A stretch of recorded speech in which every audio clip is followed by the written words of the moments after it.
talking about dress, I've actually tried to up my dress a little bit lately. Because you're so slim and fit right now. Thank you for saying that. For the first time in a long time, you are not officially obese.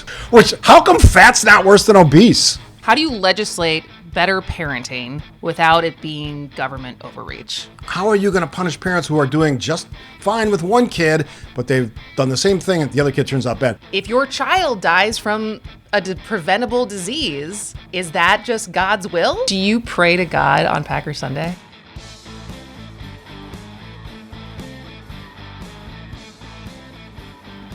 All right, on that note, welcome to the You Need to Listen podcast. I am Kristen Bry. He is Steve Scafidi. Yes, thanks for the intro. Episode 6. Hard to believe. Does that mean we've been doing this for 2 months now? Yeah, almost 2 months. Ish? Yeah. Almost 2 months? Yeah, 2 well, months? we've talked about it longer than that. That is definitely true. We have definitely talked about it longer than that. Not shying away from the controversial topics. No. We wanted to dive into parenting this week, and I thought of this because of the terrible case out of Texas. So we're still dealing with a measles outbreak across the country. It is the most contagious disease, basically, that we know of. I think it's one of the most contagious. And yet, vaccine hesitancy and the pockets of communities who are not getting their kids vaccinated is a real thing. And there was a 6-year-old girl who died in Texas. I think it's the first fatal in a while. In 10 years. Yeah. And The Atlantic had a reporter go down and met the dad of the little girl. And it's so, you can tell, the way he's a beautiful writer, and you're reading the article, and clearly the dad is devastated. But he's a Mennonite, so there's a religious aspect to this, and Which has been the exception for a long time. And he says something along the lines of, God created measles, and everyone has to die.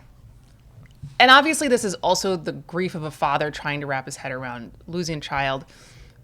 But it kind of made me think of a bigger conversation around what expectations we put on parents to keep their children out of danger and keep their children safe.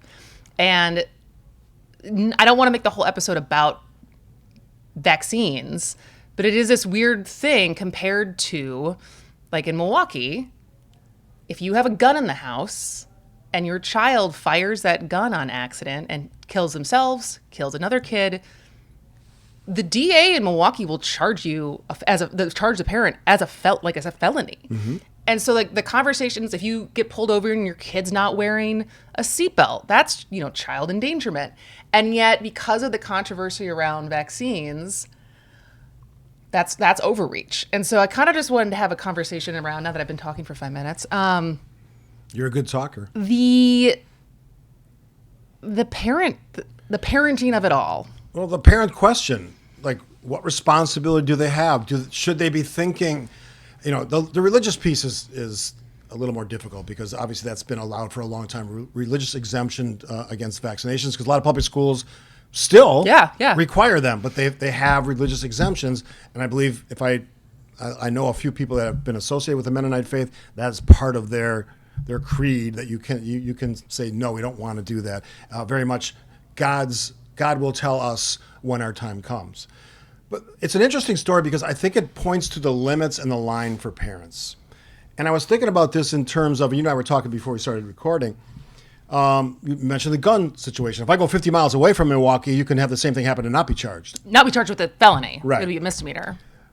I look at the Michigan parents whose son, Ethan Crumbley, went into a school and killed people. I think they bought him the gun. They're now serving 10 years, I think, each of them. And there's other examples across the country. I see the example in California, Southern California to be more specific, where pediatricians now are saying to their clientele, to their patients, we're not taking you if you're not going to get vaccinated. It's called dismissal. That's the option that now they've given that power to pediatricians. It's sort of an amazing time because you and I both know, I'm vaccinated, and I assume you are as well. Mm-hmm. Frankie's, my daughter. There's been no question as far as Frankie getting vaccinated. Yeah, I just actually looked at my children's vaccination cards from way back when, and I gave them to them as adults now because I don't need to keep them. But it points out that this is a very effective vaccine that some people are saying, more and more people are saying, I should say, we're not interested.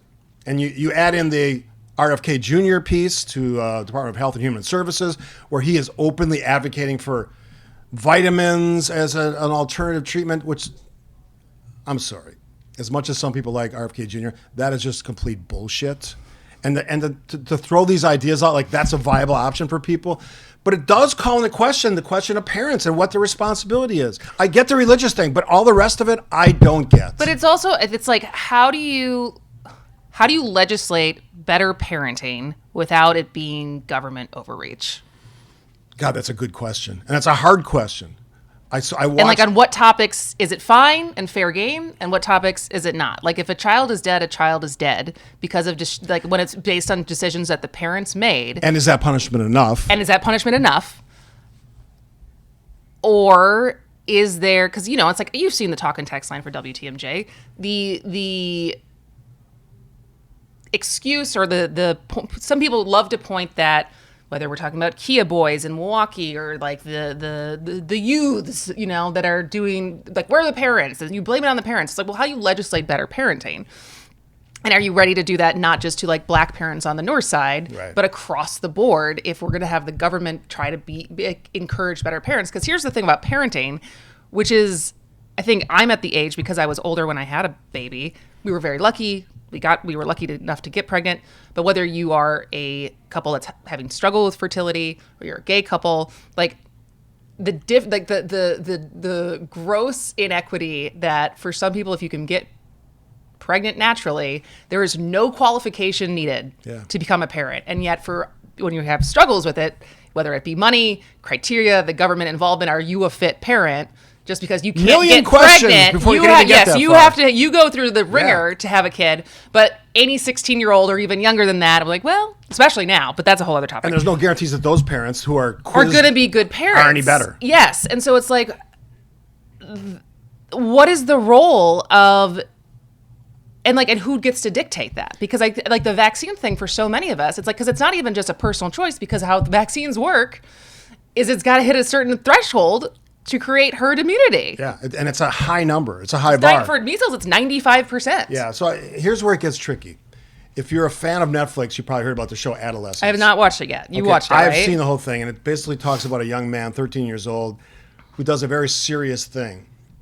But the interesting thing about So no spoilers. Yeah, no spoilers. That's the thing I always get really careful, because I don't want to ruin it. Because it's if you haven't seen it, watch it. You're investing about 6 hours of your time, but it's worth the watch. But here's the interesting piece. So the parents face this dilemma. One, they never expected their child could do something like this. But two, they had 2 kids. One is well-adjusted, fine. One is turns out a murderer. So how are you going to punish parents who are doing just fine with one kid, but they've done the same thing and the other kid turns out bad? And that's where the outside influence comes in. I don't want to, this might take it down a different rabbit hole. In the story, is the other child a girl? Yes. See, and that's a different, when we start talking about young boys, I was just watching something about this, is the difference of male rage, all that how stuff. we raise girls in the attempt to protect them versus the emotional neglect that can happen with some boys. And it's like, well, they're fine. They're on their own. They're not like parents not being all up in their business of what are they doing on their phones? What are they doing? And it's just, again, going back to similar topics that we've talked about before of all of us being so obsessed with our phones and our screens and not always paying attention. And it's like, is there a gender difference there? But that takes us to a different path. But like that story, so that's obviously, it's based off a true story. Yes. So not terribly different than the Madison school shooting, right? As far as what was the responsibility of those parents watching their daughter, who went down what seems like a fairly dark path inside of social media. I think it's unclear yet whose gun it was that she took to the Abundant Life Christian School. But yeah, like, is that child endangerment, child neglect, if you're not paying attention to what your kids are consuming that is potentially radicalizing them? When you're talking about guns, that certainly has met that threshold because there's not only the case here, there's a case in Michigan, there's a case in Georgia where a father was charged. All of those stories they're starting to move in that direction, which is sort of surprising because the Second Amendment has pulled back most of the restrictions. At least the advocates of the Second Amendment have pulled back everything related to guns. That's why I think we have a mass shooting problem in this country. But that's sort of a separate thing for me because obviously guns have an immediate impact on public safety. Something like the measles. You could be unvaccinated as a family and go along just fine. But then that one family who doesn't have that same outcome. Think about how many guns are in this country. Yeah, more guns than people. More guns than people. How many people who have a gun in the home? And so I actually think it's probably a very similar analogy. That you're playing with fire, right? You're taking the risk that you think you're protecting your family by having a gun in the home, potentially, or your hunter or whatever. But lots of families have guns in the home. If it rises to the occasion where there's an accident, depending on where you live, you may be held accountable as a parent for not having better protection for your guns and for your kids accessing your guns. If your child dies from a preventable disease, is that just God's will? Is it not God's will that your kid, The answer is yes, because we have qualified the refusal to get vaccinated with a faith argument. That you're not going to change that. I don't see at some point you're going to force people who have professed that faith, whatever that is, and it's more than Mennonites, it's other groups as well. I think Amish as well. Probably Jehovah's Witness. Jehovah's Witness, a lot of them. But unfortunately, what happened in the last 20 years is more and more people have signed on to I'm just not sure about getting my kid vaccinated, mainly because of misinformation, disinformation, conspiracy theories. What was the link, the fake link between autism and vaccines? Well, with RFK Jr. in the office that he is in now, that one's going to get more and more. Although he's now pushing, or he's like, it's a personal choice, but he is kind of saying, backtracking a little bit as far as you should get vaccinated, and it's But to answer your podcast question, I'm not sure that we can legislate better parents. I just don't know how that would work, given all the sort of the examples we've talked about. But here's my concern: we have to pay attention to this stuff. And as much as people want to argue, and I just tweeted this out the other day. You're back to tweeting? I am back, yeah. On my terms. Not on Elon Musk's terms, my terms. We are a country of... Not enough engagement on Blue Sky for you? No, that's boring. We are a country of arguers and complainers. Literally, that's all I see and hear and read now is arguing and complaining about every goddamn issue that we talk about.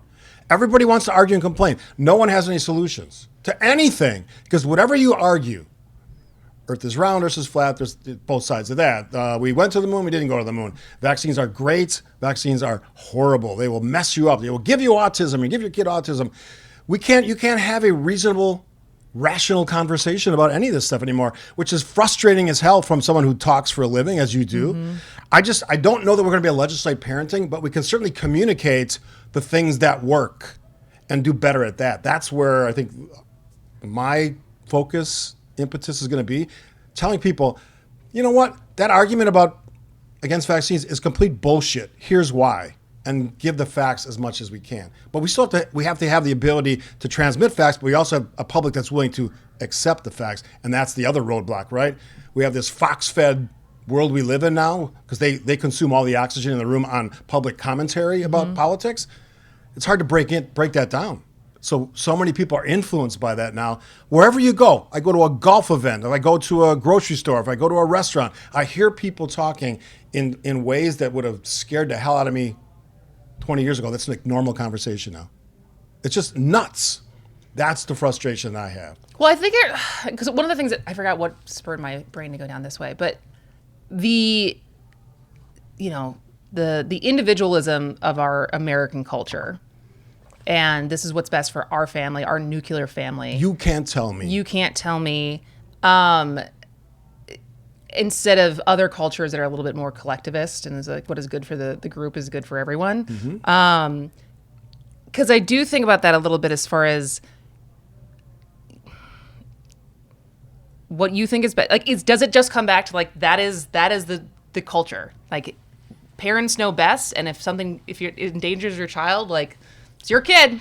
till they're 18, you're responsible. But then, like, at that point, like, the government's then taking kids away from just because you're poor, right? Like, it's because you don't have enough money. And so if you leave your kids at home when you're working, that's child neglect. But, like, because you can't afford a babysitter, but you have these kids and you love your kids. So, like, that's neglect. But some of these other things that, like, are still could have bad outcomes, that's a parental choice. Given the freedoms you talk about, the individualism in this country that's on full display every day and on social media and how people conduct themselves and even in regular conversations at work or whatever you're doing in your daily routine, I think we're at a point where we have to start thinking about limitations and responsibilities. And that means for social media, maybe kids shouldn't be on it. We've talked about that before in a previous episode, that what social media can do, but also the dangers of social media. Maybe we should be talking about no smartphones, iPhones in schools, at least until they're in high school maybe. Do we need a middle schooler or a grade schooler? Because I know grade schoolers that have smartphones.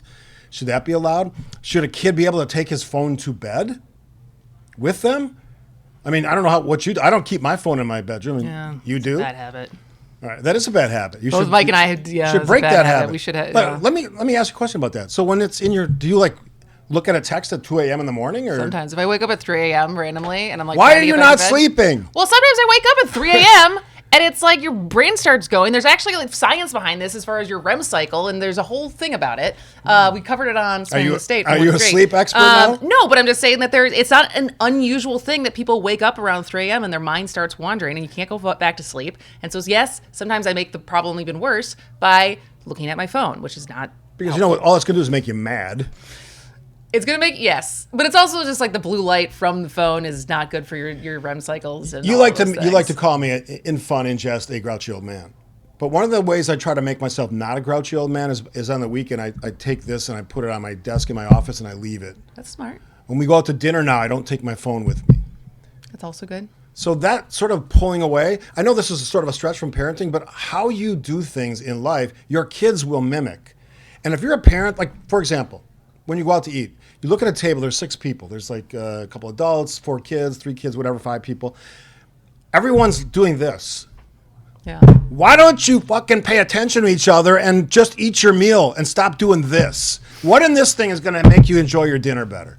Right? Well, it's more that we're just not okay with being bored anymore. That's bad parenting. Being bored with the conversation. Okay, then don't go out. Do your own thing at home. No, I'm just saying, I think that's like, because you used to just, when you didn't have your phone, just have more awkward silences than I think It's we have now, right? ridiculous. Because you can't just distract yourself. Yeah. There's nothing wrong with awkward silence, by the way. No, I know. I was going to pause there and give us awkward silence. Just a dead... Right. You missed the cue. We're not perfect. Look, going back to the origin story of this episode, that sucks about that guy's daughter in Texas. Absolutely sucks because it's preventable. But ultimately, the faith exemption, there's no penalty for that father other than the penalty of losing his daughter. Mm-hmm. It does sort of kick you in the ass that he says that he'd do the same thing over again. Damn, and they still wouldn't vaccinate the other because he has 4 other small children. I'm not related to them, but that hurts my them. feelings. I mean, that decision. And here's another great question that we probably don't have enough time for. At what age of childhood would you let your child make that? What if you're 12 and that child wants to get vaccinated? Yeah. Should a parent respect that? That might be something to think about as well. Ultimately, a parent is responsible for their kids. But you and I both know lots of parents aren't responsible for themselves. Yeah, it goes back to the fact that anyone can become a parent so long as you can get pregnant. Yeah. Well, that's not going to change. No, I know. I know that's the premise of Idiocracy. Do you think you're a good parent? I do think I'm a good parent. I think so too. And I think I did a good job with my daughters. I never had a lot of the issues. I also have a friend who lost 2 sons to drugs. Yeah. But I thought he was a wonderful dad. So, like that show on Netflix, Adolescence, not everything is under your control, and to penalize parents for outside things. Well, I think that was one of the critiques I've heard of Adolescence. Again, I haven't seen it yet, but the critique was that the premise of the show is that every young boy is susceptible to falling down this path. Yeah. And that like you need to protect protect these young impressionable men versus there are some boys more predisposed to follow that path than others. Yeah. Which I think is, you think of like Dexter and you think of people like that's an extreme example. Well, you know what I mean? Of like, there's like, it's like the little boy who's experimenting on animals maybe we should have a bigger eye on him than the one who's playing. I don't know. Jeffrey Dahmer's origin story was experimenting on dead animals. Yeah, that's what they would. Yeah. So I think a lot of let me take serial killers are like it that. back full circle. So you think the parent in Texas, should face some sort of penalty? I don't think so because there's a faith exemption that's been around forever. Are you just troubled by it? I'm troubled by what we consider child endangerment and what we don't. Unpreventable deaths, and like accidents happen, right? You know, in the same thing, we think about that horrible 2 back-to-back in Wisconsin, in southeast Wisconsin, where the little kid who got hit by the bus. Yeah. Obviously, that wasn't a parental decision, but that was an accident happening. What was in River Hills, that terrible story of a parent during a snowstorm hitting their own kid. And like, so it's like accidents happen. And like to have kids is to have, and I'm sure even though your children are my age, like is to live with your heart outside your chest, right? Yeah. Is the things you can't control and the terrible things that could happen, whether it's school shootings, whether it's a disease, whether it's cancer, whether it's a car accident. But it's just that the fact that the government gets involved in some cases where they're saying you were a bad parent because you have a gun in the house. You were a bad parent if you didn't have them, if you didn't have them, there's not a babysitter at home. You were a bad parent if you don't have the seatbelt on. And then there's these other things that we know the science is there, but it's hands off. Yeah, and just to close it out, the God thing is interesting. You know, I'm a person of faith. I'm not a go to church every Sunday person of faith because, frankly, I went to church 6 days a week when I was little. I think I put my time in. Me and God are good. And Jesus and the whole gang up there, we're good, but I hate that excuse, this is God's will. Why don't you give God a little more credit for being smarter than that? God does not want to see innocent people, children, suffer for no apparent reason. Give God a little more credit. That would be my take on faith and this argument that we're talking about. So what is God's will? God's will is for us to be as smart as possible every damn day and not use that as a fallback excuse when things don't go your way. Well, it's God's will. Give God a little more credit. Are you more of a Old Testament or New Testament God fan? Probably new. Yeah. Yeah. There's some crazy stuff. New Testament. God's a lot nicer in the New Testament. I'm flexible on God. I think God is adaptable in a lot of different ways that we don't even have the power or reasoning to figure out. Do you pray to God on Packer Sunday? I do. Yeah, ask me how often that works. Like never. Yeah. I don't know. Packers have a pretty good record. They do, but they don't finish well. They don't finish well. Yeah. No, Did we finish the podcast well? I think so. I think so. Yeah. Wherever you get your podcasts. Apple, Spotify. Yeah. Amazon? I think so. Episode 6 already. WTMJ.com. Are you surprised we got, because there was people that were concerned we'd get to episode 5. Here we are at 6. Who was concerned? People that I know. People. Yeah. No, somebody said to me, no one listens to your podcast, and I look up the numbers, it's like thousands of people. Who said that no one listens? Someone on the text line? Again, someone I know. Not close to home. And Are you certainly gonna tell not me after we turn the mics and off? certainly not God. Because God loves our podcast. That's what I heard. All right, email us, feedback, suggestions. We'd love to hear from you. kbry@goodkarmabrands.com. Steve.Scaffidi, WTMJ.com. And we'll see you in 2 weeks. Absolutely.